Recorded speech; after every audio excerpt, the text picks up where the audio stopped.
A passagem de hoje é Salmo 31, versículos 1 a 5. Vamos ler juntos. Em ti, Senhor, confio. Nunca me deixes confundido. Livra-me pela tua justiça. Inclina para mim os teus ouvidos. Livra-me depressa. Sê a minha firme rocha, uma casa fortíssima que me salve. Porque tu és a minha rocha e a minha fortaleza. Pelo que, por amor do teu nome, guia-me e encaminha-me. Tira-me da rede que para mim esconderam, pois tu és a minha força. Nas tuas mãos encomendo o meu espírito. Tu me remiste, Senhor, Deus da verdade. Amém. Amados irmãos, às vezes, na vida, passamos por momentos difíceis por causa de muitas pessoas que não entendem nossos corações. Mesmo olhando ao redor em busca de um lugar para desabafar, não encontramos nenhum. E isso nos deixa ainda mais desanimados.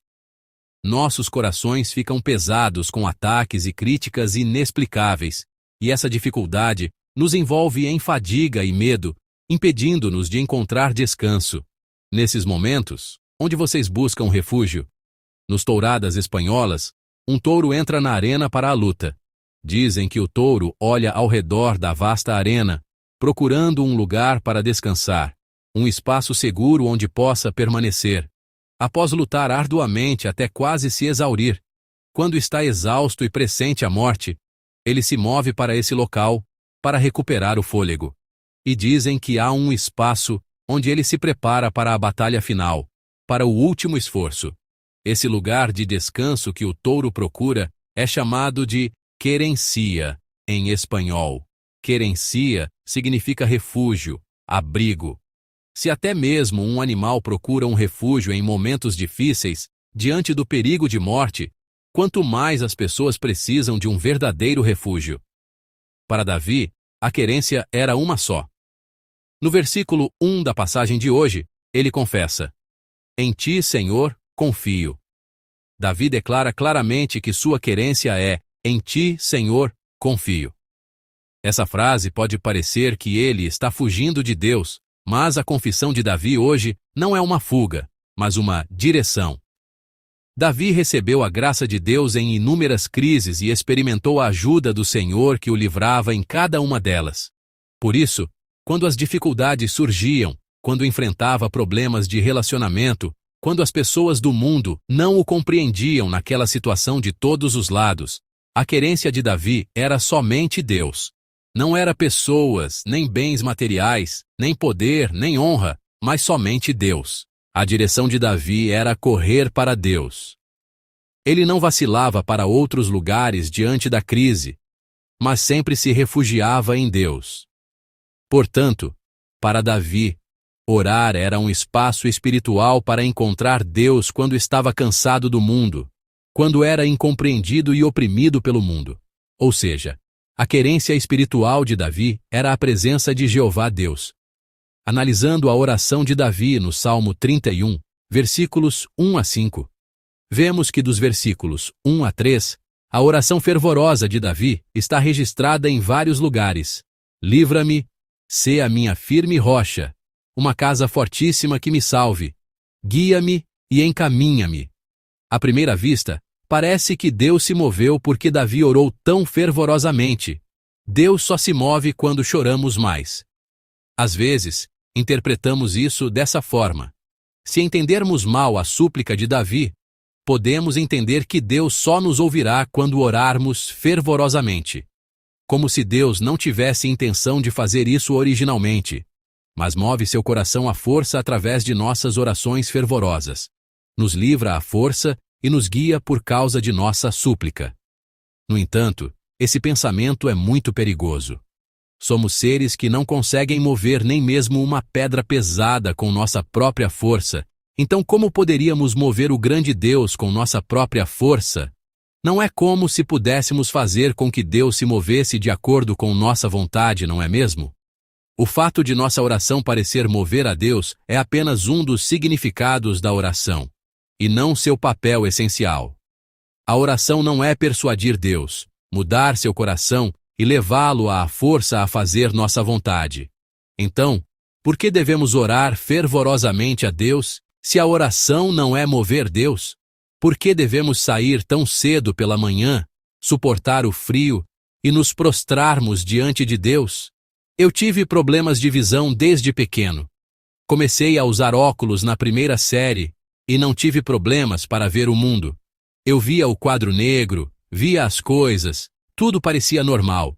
Mas na primeira série, fiz um exame físico e o professor chamou meus pais e disse que eu deveria consultar um oftalmologista. Levado pela mão de minha mãe, ouvi do oftalmologista que minha visão estava piorando e antigamente os óculos eram feitos no consultório. Lembro-me de ter usado aqueles grandes óculos de libélula pela primeira vez. No momento em que coloquei os óculos, fiquei surpreso. Não sabia que o mundo podia ser tão claro e nítido. Quando não usava óculos, não sabia se as coisas estavam borradas ou nítidas. Mas quando coloquei os óculos, o mundo ficou tão nítido que percebi que eu estava vivendo uma vida nebulosa antes de usar óculos. Da mesma forma, nossa oração a Deus é como esses óculos. Deus não é uma pessoa excêntrica que nunca nos livra, nunca se torna uma fortaleza para nós, nunca nos guia. Mas Deus é aquele que já decidiu nos livrar, ser nossa fortaleza, nos guiar e nos orientar, mesmo antes de orarmos. No entanto, oramos quando estamos passando por dificuldades, quando estamos cansados, quando nossa visão está turva e não conseguimos olhar para Deus. Em meio à nossa visão que pergunta: Deus, onde você está? Quando oramos incessantemente, Deus nos mostra que eu estava aqui desde o início. Eu estava abrindo um caminho para vocês. Eu estava esperando que vocês viessem a este lugar e ainda estou protegendo vocês de inúmeros males do mundo. A oração não é mover a vontade de Deus, mas o poder de ver o Deus que sempre esteve presente, que se aproximou de mim e que trabalha por mim. O que faz com que nossa visão, que estava turva, se volte para Deus mais uma vez. A oração é o momento em que nos voltamos. Nós que estávamos de costas para Deus e não desfrutávamos da graça que Ele havia concedido. Ao orarmos fervorosamente, podemos confirmar mais uma vez a graça que estava sendo plenamente concedida desde antes, que não conseguíamos lembrar ou recordar enquanto vivíamos oprimidos no mundo. A oração não é uma ferramenta para virar Deus, mas uma ferramenta para me virar. Quando oramos fervorosamente, Ele nos faz lembrar da graça até agora, do Deus Emanuel que esteve conosco, da grandeza de Deus, que não conseguíamos lembrar e recordar por estarmos oprimidos no mundo. Não é que o poder de Deus apareça de repente quando oramos, mas quando oramos, Ele nos lembra do rosto de Deus que sempre foi tão poderoso e amoroso naquele lugar. No Salmo 31 de hoje, Davi teve essa experiência. Ele estava cansado, exausto e derrubado no mundo, mas quando se refugiou em Deus mesmo no momento em que desistiu de tudo e ficou exausto, quando orou a Deus, Deus não abriu seus olhos para que ele visse Deus quando orou não para mudar a vontade de Deus, mas para expressar seu coração oprimido, seu coração de esperança e desejo. Podemos comparar sua visão nos versículos 2 e 4. No versículo 2 da passagem de hoje, vemos: "Sê a minha firme rocha, uma casa fortíssima que me salve." Em outras palavras, ele está orando fervorosamente: Deus, seja minha fortaleza e minha rocha. Enquanto orava assim, no versículo 4, ele diz com convicção: pois tu és a minha força. E no versículo 5, ele diz: nas tuas mãos encomendo o meu espírito. Isso não é desistência. É uma entrega que acontece quando encontramos um Deus de poder que realmente é nosso refúgio e nos guia. Senhor, entrego minha vida, minha existência, minha família em suas mãos. Assim como a querência na arena de touradas, todos nós precisamos de um lugar para esconder nossos corações. Um lugar para colocar nossos corações e nos levantarmos novamente. No entanto, muitas pessoas erram ao procurar esse refúgio.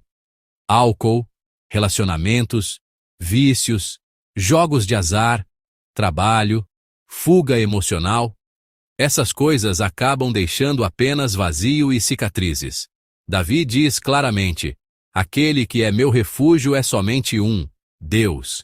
Eu me refugiarei nesse Senhor. Ele fez de Deus sua querência.